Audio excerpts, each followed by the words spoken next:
हाथी पर सवारेली, हाथी पर सवारेली, महालक्ष्मी माई हो पूजनवा कैल।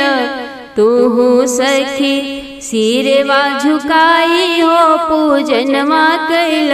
तूहू सखी माता लक्ष्मी के व्रत करेला जे मन से, भरी देली गजलक्ष्मी मैया भंडार अन्न धन से।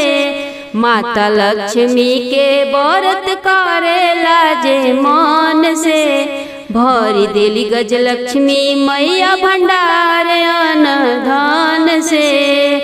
जे भी माई के कथा सुने, जे भी माई के कथा सुने, मन चित लाई हो पूजनवा कैल। तूहू सखी सिरवा झुकाई हो पूजनवा कैल। तूहू सखी जेकरे घर लक्ष्मी मैया धारी देली पाव हो, धन्य धान्य बरसे निश्चिन करे सुखवा विलास हो। जेकरे घर लक्ष्मी मैया धारी देली पाव हो, धन्य धान्य बरसे निश्चिन करे सुखवा विलास हो। बड़ी वरदानी होई, बड़ी वरदानी होई, महालक्ष्मी माई हो पूजनवा कैल।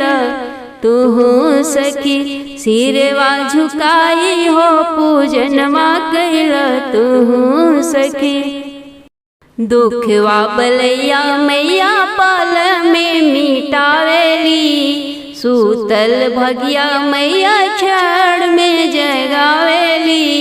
दुखवा बलैया मैया पाल में मिटावेली, सूतल भगिया मैया क्षण में जगावेली। होई चंचला लक्ष्मी मैया, होई चंचला लक्ष्मी मैया, देली रंग से राजा बनाई हो पूजनवा कैल।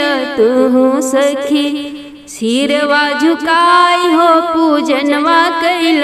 तूहू सखी जहाँ जाली लक्ष्मी वहाँ सुख शांति बरसेला।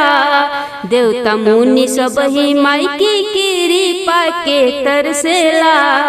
जहाँ जाली लक्ष्मी वहाँ सुख शांति बरसेला।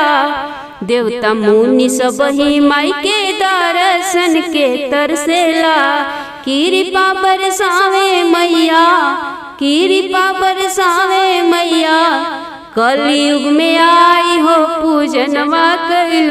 तूहू सखी सिरवा झुकाई हो पूजनवा कैल। तूहू सखी हे लक्ष्मी मैया फेर द किरण पर नजरिया, अचरा पसार खाड़ पानी तोहरी दुवरिया।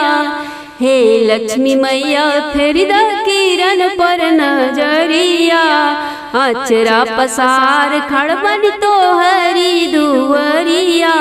लिख के भजनिया गाई, लिख के भजनिया गाई, माई चरण चितलाई हो पूजनवा कैल। तूहू सखी सिरवा झुकाई हो पूजनवा कैल। तूहू सखी।